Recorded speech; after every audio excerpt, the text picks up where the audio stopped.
أعوذ بالله من الشيطان الرجيم بسم الله الرحمن الرحيم الحمد لله الذي لا يبلغ مدحته القائلون ولا يحصي نعماءه العادون ولا يعدي حقه المجتهدون الصلاة والسلام على رسوله الكريم وآله الطيبين الطاهرين المعصومين الذين قال الله إنما يريد الله ليذهب عنكم الرجس أهل البيت ويطهركم تطهيرا.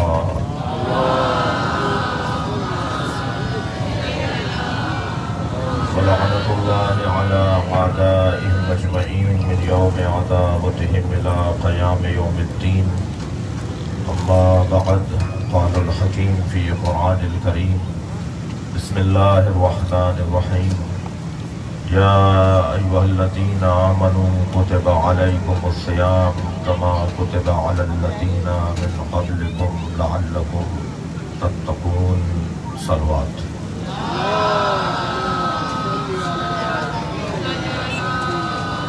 شہدائے کربلا، اسیران کربلا، راہ ذکر کربلا میں شہید ہو جانے والے عزاداران امام حسین علیہ السلام، حاضرین جلسہ کے مرحومین کی مغفرت کے لیے، ان کے درجات کی بلندی کے لیے، ان سے تبسل کے لیے ایک سورہ فاتحہ تلاوت فرمائیں.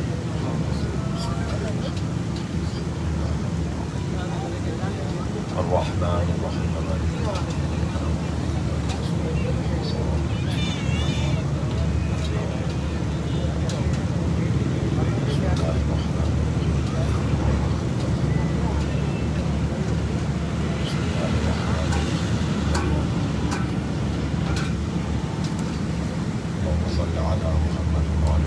سورہ مبارکہ بقرہ آیت نمبر 183.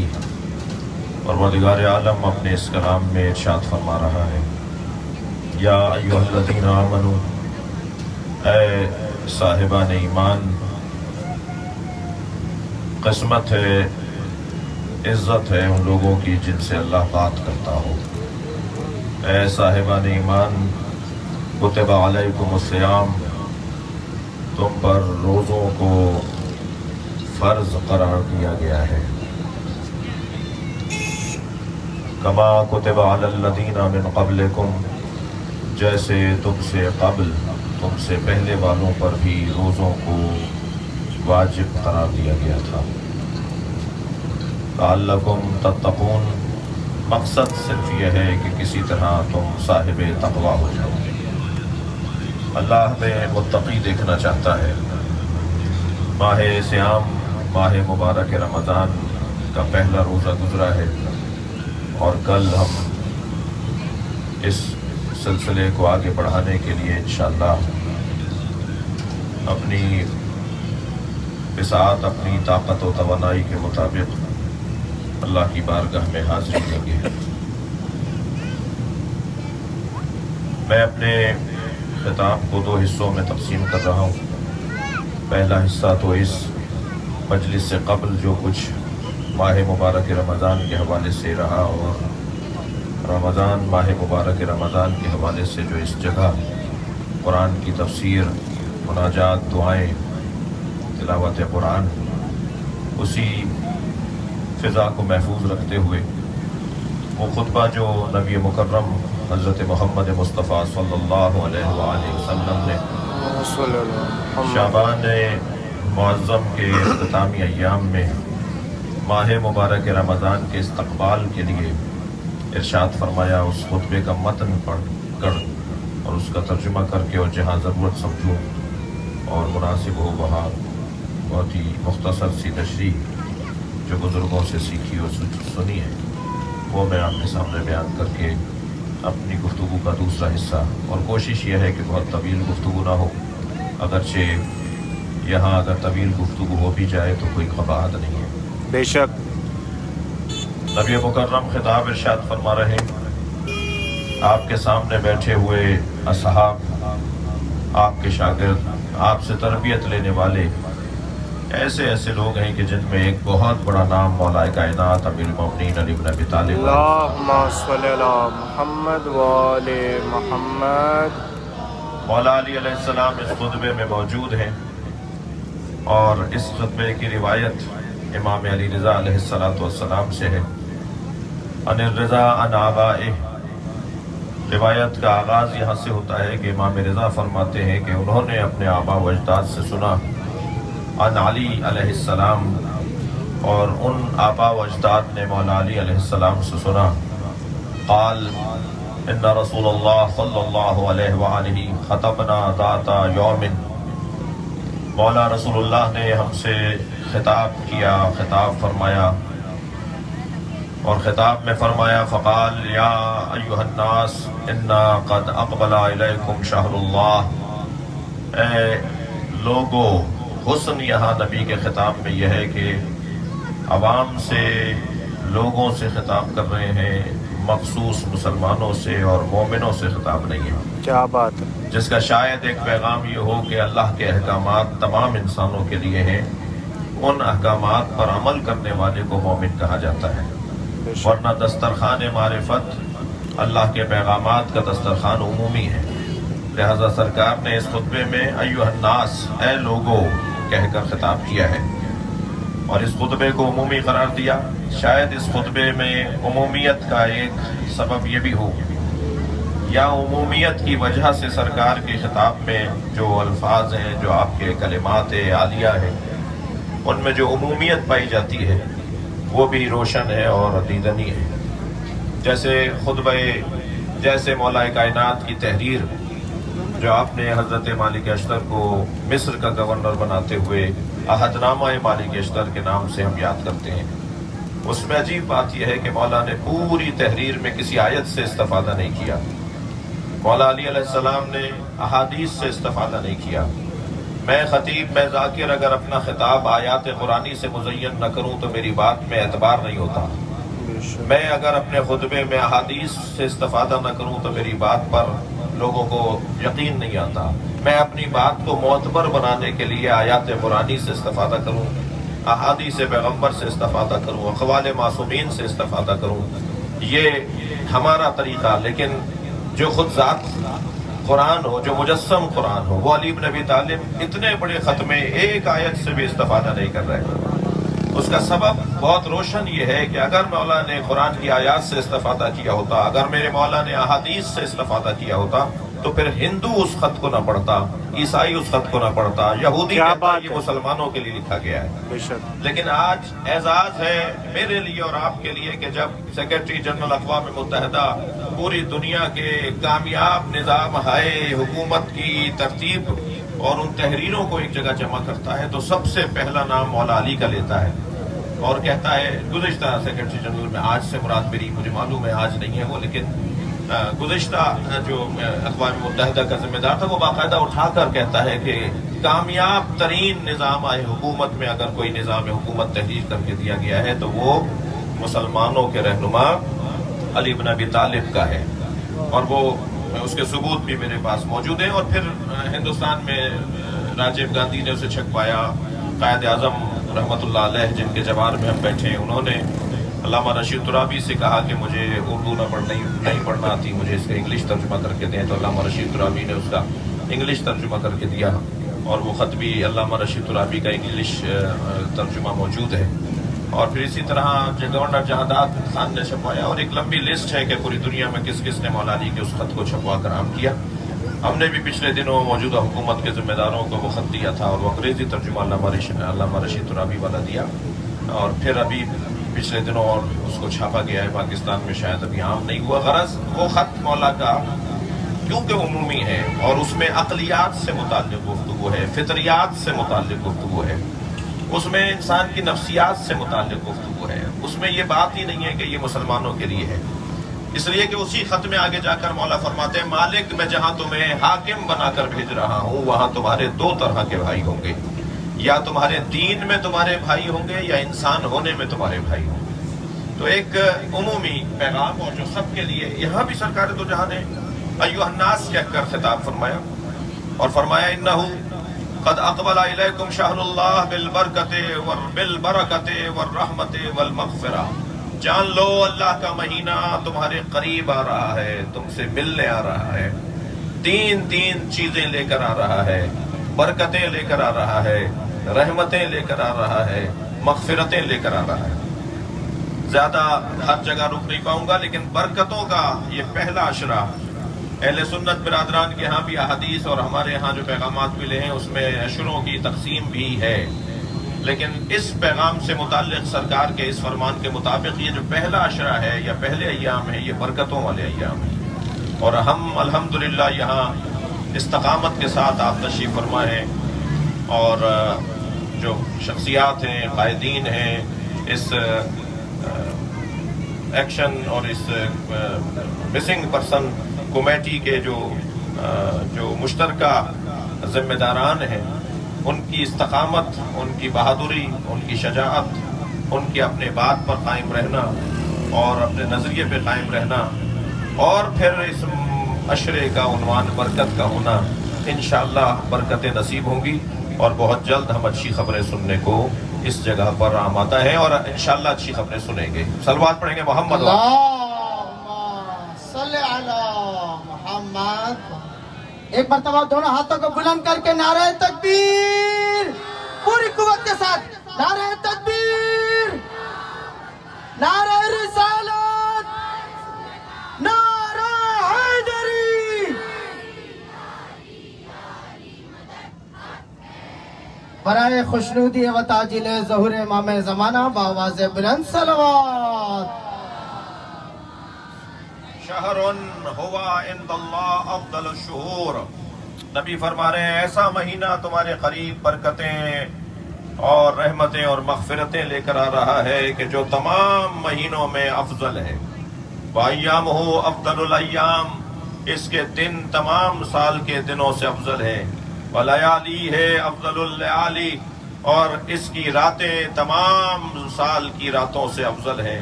وَسَاعَتُهُ أَفْضَلُ السَّاعَاتِ، اس کے لمحات، اس کے ساعتیں، اس کے لمحات تمام سال کی لمحات سے افضل ہیں. هُوَ شَهْرٌ دُعِيتُمْ فِيهِ إِلَىٰ ضِيَافَةِ اللَّهِ، یہ وہ مہینہ ہے جس میں اللہ نے تمہیں دعوت پر بلایا ہے. اللہ نے ہمیں دعوت پر بلایا ہے. کیا بات ہے. دعوت کے 5 رکن ہوا کرتے ہیں، کوئی دعوت بھی بغیر ان 5 مفاہیم کے مکمل نہیں ہے. دعوت کا پہلا رکن دائی ہے، بلا کون رہا ہے. اگر بلانے والا کوئی نہیں ہے تو دعوت کا کوئی مطلب ہی نہیں. بے شک. دعوت کا دوسرا رکن مدعو ہے، کسے بلایا گیا ہے. اگر کوئی دعوت شدہ ہی نہیں ہے تو دعوت کا کوئی مطلب نہیں ہے. دعوت کا تیسرا رکن وجہ دعوت ہے، کیوں بلایا گیا ہے. دعوت کا چوتھا رکن مقام دعوت ہے، کہاں بلایا گیا ہے. دعوت کا 5واں رکن زمان دعوت ہے، کب بلایا گیا ہے. اللہ نے، نبی فرما رہے ہیں اس مہینے میں اللہ نے تمہیں دعوت پہ بلایا ہے. دائی ہمارا اللہ ہے، بلانے والا ہمارا اللہ ہے. بلائے گئے ہم ہیں. رائج تو نہیں ہے کہ مثال کے طور پر فلاں آخری گریڈ کا افسر اپنے محکمے کے کسی مالی کو اپنے گھر دعوت پر بلائے. کہتے ہیں جی سنخیت نہیں ہے، جی رابطہ نہیں ہے، کوئی ان کا آپس میں کوئی ربط نہیں بنتا کہ فلاں اتنا بڑا افسر اور فلاں مثلاً 1 گریڈ کے کسی مزدور کو اپنے گھر بلائے. رائج نہیں ہے. دنیا نے جو گندگیاں پھیلائی ہوئی ہیں اس میں رائج نہیں ہے. دنیا نے جو انسانی قدروں کو مٹایا ہوا ہے اس میں رائج نہیں ہے. لیکن عزیزان گرامی، اگر اسی زاویے سے جو رائج نہیں ہے کہ پہلو پر دیکھیں تو کیا بلانے والا اللہ اور بلایا گیا میں اس قابل ہوں کہ اللہ ہمیں دعوت پر بلائے. یہ اس کا کرم ہے اور کچھ نہیں ہے. یہ اس کا ہم پر احسان ہے اور کچھ نہیں ہے. ہماری کیا حیثیت ہے؟ ہم ہیں کون؟ ہم ہیں بھی. بعض لوگ شاید مجھ جیسے لوگ سمجھ بیٹھے ہیں کہ ہم ہیں، ہم نہیں ہیں. بلانے والا دائی اللہ، مدعو ہم، آپ، ہم، میں. یہ کتنی بڑی اعزاز اور کتنی بڑی قسمت کی بات ہے کہ اللہ نے ہمیں بلایا ہے. وجہ دعوت کیا ہے؟ لعلکم تتقون، نبی بھی فرمائیں گے اسی خطبے میں کہ کیوں بلایا ہے. ہمیں متقی دیکھنا چاہتا ہے. میرے عزیزوں، میری بہنوں، میری ماؤں، میرے قوم کے جوانوں، میرے بزرگوں، علماء کرام سے دعا لینے کے لیے جملہ کہوں. تقوی اگرچہ بہت گاڑھا لفظ ہے، بہت موٹا سا لفظ ہے، منہ پھلا کے بولا جاتا ہے، لکھنے میں بھی اس میں ثقیل الفاظ ہیں، لیکن تقوی جتنا گاڑھا سا لفظ لگتا ہے، اتنا گاڑھا، اتنا مشکل کام نہیں ہے. اللہ ہم سے وہ کام مانگے گا ہی نہیں جو ہم کر نہ سکیں. تکلیف ما لا یطاق معقول نہیں ہے، مشروع نہیں ہے، نہیں ہوتا، نہیں ہو سکتا. ہمارے اندر توانائی نہیں ہے، وہ ہم سے کام نہیں مانگا جائے گا. لا یکلف اللہ نفسا الا اللہ ان سے کوئی کام نہیں مانگے گا، کسی سے وہ کام نہیں مانگے گا جو کر نہ سکتا ہو. تو پھر یہ تقوی کا جو اللہ نے ہمیں کہا ہے کہ میں تمہیں متقی دیکھنا چاہتا ہوں، تقوی جتنا آسان کام ہے شاید اتنا کوئی اور کام ہو. ہم سب پیدائشی طور پر متقی ہیں. ہمارا بچہ ہر ایک کی گود میں نہیں جاتا، ہمارا بچہ ہر ایک سے لے کر نہیں کھاتا. ہم یہ نہیں کرتے، ہم یہ نہیں کرتے، ہم وہ نہیں کرتے، ہم وہ نہیں کرتے. پیدائشی طور پر، فطری طور پر ہم اپنے اوپر بہت ساری چیزوں کو نہیں لگاتے ہیں اس پر کہ ہم یہ نہیں کرتے. یہ جو نہیں کرتے، نہیں کرتے، نہیں کرتے، اسی کو تقویٰ کہا جاتا ہے. یہی اگر انداز اور یہی جذبہ اگر اللہ کی خاطر ہو جائے تو یہ ولی بنا دیتا ہے. لہذا پروردگار عالم ہمیں متقی دیکھنا چاہتا ہے. کیا ہے تقویٰ؟ حلیہ بنانا تقویٰ ہے، کوئی انداز اپنانا تقویٰ ہے، کوئی طریقہ اگر اپنا لیں گے تو متقی کہلائیں گے. استاد محسن قراتی کے درس میں ہم تھے، وہ ایک جملہ فرما رہے تھے کہ بہت سے لوگ اہل تقویٰ نہیں، اہل لقوہ ہوتے ہیں. یعنی وہ نفسیاتی بیمار ہوتے ہیں اور خود کو سمجھ رہے ہوتے ہیں کہ اللہ کے ولی ہیں. ڈاکٹر ظفر حیدر زیدی صاحب کی انہیں دوا کھلائی جائے وہ طبیعت ان کی ٹھیک ہو جائے گی. یعنی بہت سارے مریض ہوتے ہیں کہ جنہیں یہ خود کو سمجھا لیا ہوتا ہے انہوں نے کہ وہ کوئی کچھ ہیں، اور وہ اسٹائل اپنا رہے ہوتے ہیں، طریقے اپنا رہے ہوتے ہیں. انتہائی مبارک اور محترم مجمع سے ایک ممبری زبان کا اور خطیبانہ جملہ ایک عرض کروں گا. اسلام ہولیوں کا نام نہیں ہے، رویوں کا نام ہے. کیا بات. اگر میرا رویہ مجھے مسلمان ثابت کرے تو میں مسلمان ہوں. ممکن ہے کہ میرے ہولیے مجھے مسلمان ثابت کرتے ہوں، لیکن میرے رویے مجھے اس مسلمان ثابت نہ کر پا رہے ہوں. تقویٰ یہی ہے جو آپ اس وقت لیے بیٹھے ہیں. تقویٰ یعنی استقامت، تقویٰ یعنی بہادری، تقویٰ یعنی اپنے اعصاب پر کنٹرول اور قابو، تقویٰ یعنی اپنے نظریے پر قائم رہنا اور کھڑے رہنا، تقویٰ یعنی اپنے ہدف کی خاطر اپنے آپ کو پیش رکھنا اور قربانیوں کے لیے تیار رہنا. تقویٰ انسان کے اعصاب کو مضبوط کرتا ہے. کیوں کہا اللہ نے حدیث قدسی میں الصوم لی وانا اجزی بہ یا انا اجزا بہ، انا اجزی بہ یا انا اجزا بہ. روزہ میرے لیے رکھا جاتا ہے، میں خود اس کا اجر دوں گا یا میں خود اس کا اجر بن جاؤں گا. یا اللہ نماز بھی تو تیرے لیے پڑھی جاتی ہے، نہیں آئی حدیث قدسی میں کہ نماز میرے لیے پڑھی جاتی ہے، حج بھی تو تیرے لیے کیا جاتا ہے. یہ واحد عبادت ہے جو تنہائی میں بھی ہمیں اللہ یاد دلاتا ہے. بند کمرہ ہو، کوئی دیکھنے والا نہ ہو، ٹھنڈا پانی شربت کا گلاس بھرا رکھا ہو اور افطار سے آخری وقت گزر رہا ہو جس میں انسان کو روزہ لگ رہا ہوتا ہے، تو بھی وہ پانی کی طرف نہیں بڑھتا، اس لیے کہ وہ یہ سوچ رہا ہوتا ہے کہ اللہ دیکھ رہا ہے. یہ جو اللہ دیکھ رہا ہے کا جذبہ ہے، یہ ماہ مبارک رمضان میں حاصل ہوتا ہے اور روزہ ہمیں یہ جذبہ عطا کرتا ہے. لہذا جو تنہائی میں بھی اللہ کی خاطر عبادت انجام دی جائے وہ عبادت ہے جو اللہ کہہ رہا ہے یہ میرے لیے انجام دی جا رہی ہے. اور یہ روزہ کیا ہے؟ پانی سامنے ہے، پی نہیں سکتے، یعنی حلال چیزیں حرام ہیں. حرام چیزیں تو ویسے ہی حرام ہیں روزے میں، یعنی اگر حرام چیزوں سے افطار کر لیا جائے تو پھر کفارہ بھی جم ہے، لیکن یہاں تو حلال چیزیں بھی حرام ہیں. پانی حلال ہے، یہاں اذان مؤذن نے کہی حرام، وہاں مؤذن نے اذان کہی حلال. وہ جو اتنے دورانیے کے لیے حلال چیز حرام ہوئی تھی، یہ اللہ ہمیں نعمتوں سے محروم نہیں کرنا چاہتا، ہمارے اندر استقامت کو ایجاد کرنا چاہتا ہے، ہمارے اندر اعصاب کی مضبوطی کو لانا چاہتا ہے، ہمیں بہادر بنانا چاہتا ہے، ہمیں اپنے اوپر قابو کرنا سکھانا چاہتا ہے کہ تم اپنے اوپر تو قابو کرو. تم سارے جہان کے لیے تو پتہ نہیں کیا ہو، لیکن اپنے لیے تم اپنے لیے تو کچھ بھی نہیں ہو، تمہارے پاس اپنا اختیار ہی نہیں ہے۔ لہذا تقویٰ یعنی اپنے اعصاب کی مضبوطی۔ میں یہی چند جملے کہہ دوں جو میں اپنے دوسرے بیان میں اور اس بیان کے خطاب کے دوسرے حصے میں کہتا۔ ہم جو یہاں بیٹھے ہوئے ہیں اس میں دو طرح کے لوگ بیٹھے ہیں۔ کچھ وہ ہیں جو سلبی اور سببی اعتبار سے متاثر ہیں، اور کچھ وہ ہیں کہ جو ان کی ہمدردی میں، قومی فریضے کی ادائیگی میں، مظلوم کی حمایت میں اور زیادتیوں کے خلاف وہ جو جذبہ ایمانی مولا کائنات نے عطا فرمایا، کونا للظالم خصما وللمظلوم عونا، اے حسن و حسین میں تمہیں جو وصیت کر رہا ہوں اس میں ایک اہم وصیت یہ ہے کہ ہمیشہ ظالم سے نفرت کرنا اور مظلوم سے پیار کرنا۔ تشیع کی الف بے ہے یہ۔ لہذا میں کہہ سکتا ہوں کہ ممکن ہے کوئی سنی ہو اور وہ حسینی نہ ہو، اور ممکن ہے کوئی شیعہ ہو اور ممکن ہے کوئی سنی ہو وہ حسینی ہو، اور ممکن ہے کوئی شیعہ ہو اور وہ حسینی نہ ہو۔ کیسے ممکن ہے کوئی سنی ہو اور وہ حسینی ہو، اور ممکن ہے کوئی شیعہ ہو اور وہ حسینی نہ ہو؟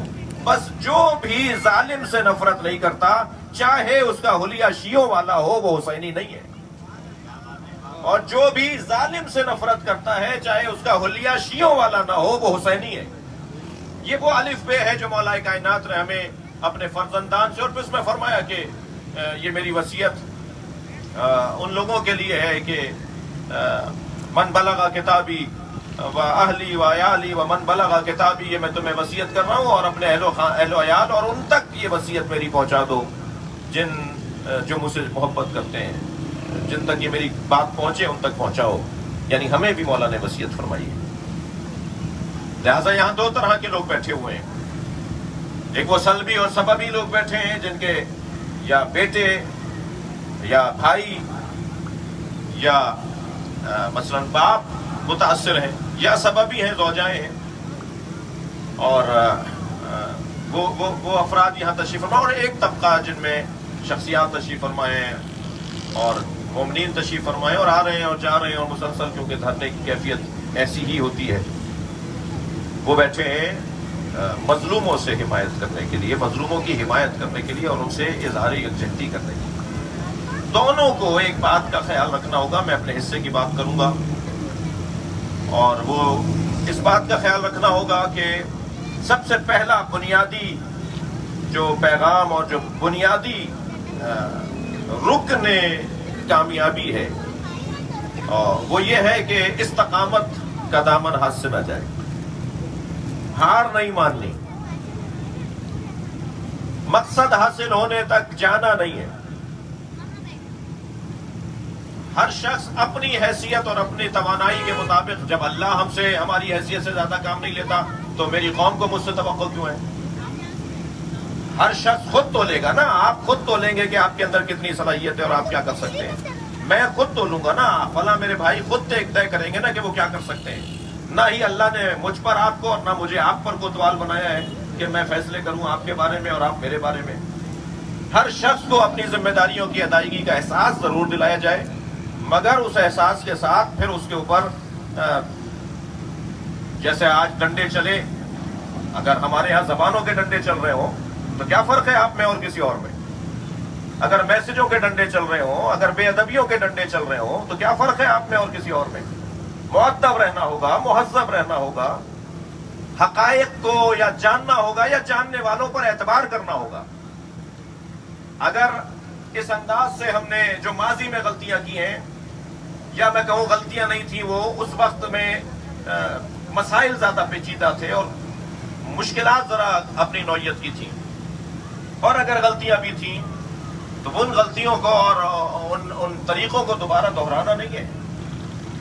میں گزارش کروں گا اس موقع پر، استقامت دو طرح کی ہے۔ ایک تو نفرتوں کا کوئی کام اور کوئی بات ہماری طرف سے نہیں ہونی چاہیے کسی کے لیے بھی۔ قائد ملت جعفریہ سید محمد دہلوی کچھ عرصے کے لیے گھر بیٹھ گئے تھے،